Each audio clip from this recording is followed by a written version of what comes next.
എന്ന് മാത്രവുമല്ല മറ്റൊരു കാര്യം പ്രതിനിധി കൂടിയാണ് ഞാൻ വരാം രഘു. പക്ഷേ വിദ്യാസാഗർ, ഇപ്പോൾ എങ്ങനെയാണ് കാണുന്നത്? ഒരു പാലമിടാനുള്ള ഒരു ശ്രമമായിരുന്നു, അതിനോട് ഏകദേശം ഒരു അനുകൂല പ്രതികരണമൊക്കെ NSS ജനറൽ സെക്രട്ടറി ഭാഗത്തു നിന്നുണ്ടായി. പക്ഷേ ഇന്ന് പെട്ടെന്നൊരു പൊടുന്നനെ പിന്മാറുകയാണ്. ആ ഐക്യം പ്രായോഗികമല്ല എന്നാണ്. എന്താണ് താങ്കൾക്ക് തോന്നുന്നത്?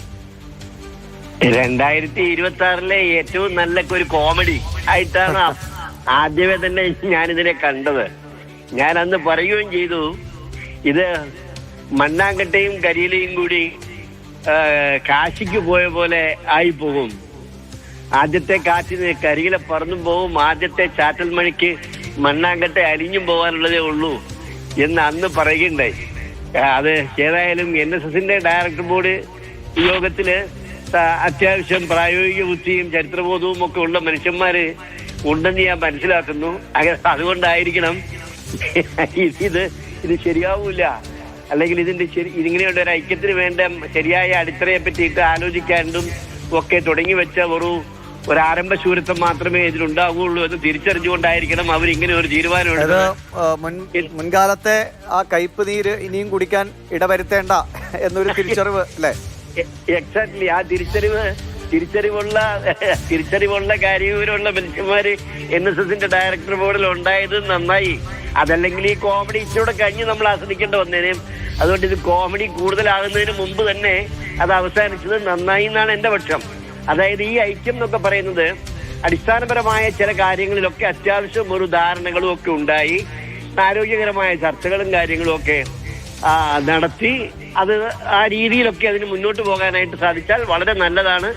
സമൂഹങ്ങൾ തമ്മിലും സമുദായങ്ങൾ തമ്മിലും ഐക്യപ്പെടുന്നത് വളരെ നല്ലതാണ്. ഞാനതിനെ വളരെ സ്വാഗതം ചെയ്യാനും തയ്യാറാണ്.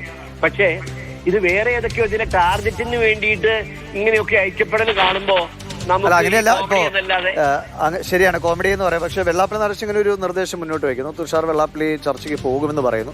അപ്പൊ അങ്ങനെ ഒരു ചർച്ചയിലേക്ക് പോലും കടക്കുന്നതിന് മുൻപ് NSS ഒരു തീരുമാനമെടുത്ത് ഇപ്പോൾ ഒരു വിശാലാടിസ്ഥാനത്തിൽ ചില കാര്യങ്ങളിൽ ഒരുമിച്ച് പോകണം, അല്ലെങ്കിൽ കേരളത്തിലെ രാഷ്ട്രീയ സമ്മർദ്ദ ശക്തികളോട് എതിരിട്ട് നിൽക്കാൻ ഈ ഒരു ഐക്യം വേണമെന്നൊക്കെയാണല്ലോ NSSന്റെയും SNDPയുടെയും പലതരത്തിൽ ഉള്ള ഒരു ആശയം. അപ്പോൾ അതിനൊരു ചർച്ചയ്ക്ക് പോലും ഇടം നൽകാതിരിക്കാൻ NSSനെ പ്രേരിപ്പിച്ചത് എന്താകും? ഒരു എന്തെങ്കിലും വിധത്തിലുള്ള രാഷ്ട്രീയ ഇടപെടൽ ഇതിലുണ്ടായിട്ടുണ്ടെന്ന് അങ്ങ് കരുതുന്നുണ്ടോ? അപ്പോ രണ്ട് സംഘടനകൾ യോജിക്കുന്നതിൽ ചില പാർട്ടികൾക്ക് അസ്വസ്ഥതയും ചില പാർട്ടികൾക്ക് സന്തോഷവും ഉണ്ടാകാം. അപ്പോ ഈ അസ്വസ്ഥതയുള്ളവരുടെ ഇടപെടൽ ഉണ്ടായിട്ടുണ്ടാകുമെന്ന് കരുതുന്നു. ഇത് ചില അനഭിലഷണീയങ്ങളായിട്ടുള്ള ടാർഗറ്റുകൾ മുന്നിൽ കണ്ടുകൊണ്ടുള്ള ഒരു നീക്കമാണ് എന്നുള്ളത് അത്യാവശ്യം അരിയാഹാരം കഴിക്കുന്ന മനുഷ്യന്മാർക്ക് എല്ലാം കേരളത്തിൽ മനസ്സിലായതല്ലേ. അതുകൊണ്ടായിരിക്കണം ഒരു ചർച്ചയ്ക്ക് പോലും പോകാനുള്ള അവസരമില്ലാതെ തന്നെ അത് അവസാനിപ്പിക്കണമെന്ന് തോന്നാൻ കാരണം അത് തന്നെയാണ്. This was targeted something. ആ ടാർഗറ്റ് എന്ന് പറയുന്നത് ഒരു അഭിലഷണീയമായ ടാർഗറ്റുകളല്ല. 1-2 ടാർഗറ്റുകൾ നമ്മൾ വിശദമായി ചർച്ച ചെയ്തതാണല്ലോ. ഞാനിപ്പോൾ അത് കൂടുതൽ വിശദീകരിക്കുന്നില്ല. അത് മനസ്സിലാക്കിക്കൊണ്ടായിരിക്കണം ഇത് മുന്നോട്ട് പോയിട്ട് കാര്യമില്ല എന്ന് അവർ തീരുമാനിച്ചതെന്നാണ് ഞാൻ വിചാരിക്കുന്നത്. അതേതായാലും നന്നായി. ശരി, വളരെ നന്ദി CK വിദ്യാസാഗർ പ്രതികരണം അറിയിച്ചതിന്.